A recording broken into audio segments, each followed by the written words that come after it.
Are you stuck in the United States because of COVID-19 and you're afraid that you might overstay your visa?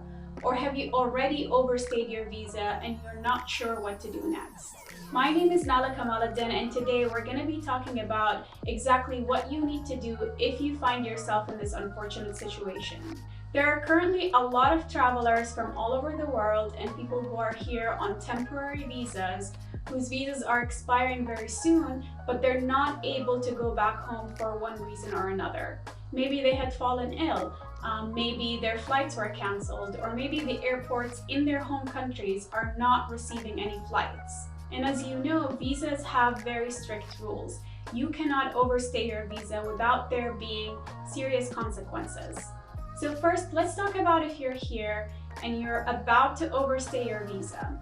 The best thing you can do right now is file for an extension of status, or a Form I-539 with USCIS. And you need to file this application before your status expires, so you can't wait until your visa expires and then file for the I-539. It's highly recommended that you file before your status expires. And while your application is pending, you're going to be allowed to remain here in the United States until you get a decision on your case. Or you could leave the United States while your application is pending. It doesn't really matter. As long as you filed the application before your status expired, then you should be okay. You should be allowed to remain, and you basically just wait for the decision. And if you want to leave early, then you can leave early without there being any consequences. If you're here on an ESTA, a lot of visitors come to the United States on an ESTA instead of a visitor visa, and they're only allowed to stay here for 90 days. And there are very, very strict rules about departure within those 90 days. But if you find yourself in a situation where you cannot leave because of what's going on, then you can file for something called Satisfactory Departure. And this will give you a 30-day extension on top of your 90 days.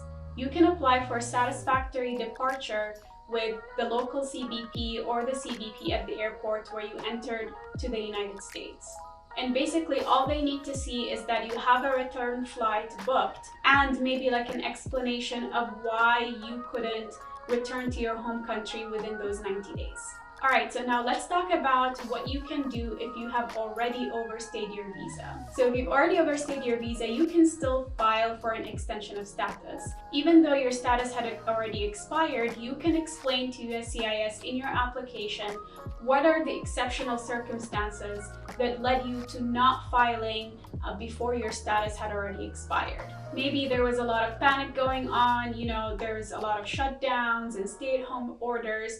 Those can be explained to USCIS. And again, while your application is pending, you're going to be allowed to remain here in the United States. And then whenever you're ready and whenever you're able, you can go back, you can depart to your home country. And actually, USCIS in a recent memo had said that they are willing to give some flexibility to individuals filing for extensions of status after their status had already expired. I hope this was helpful, and if you know someone who needs this information, please share this video with them. And if you want me to do more videos like this, please comment below, and as always, stay safe.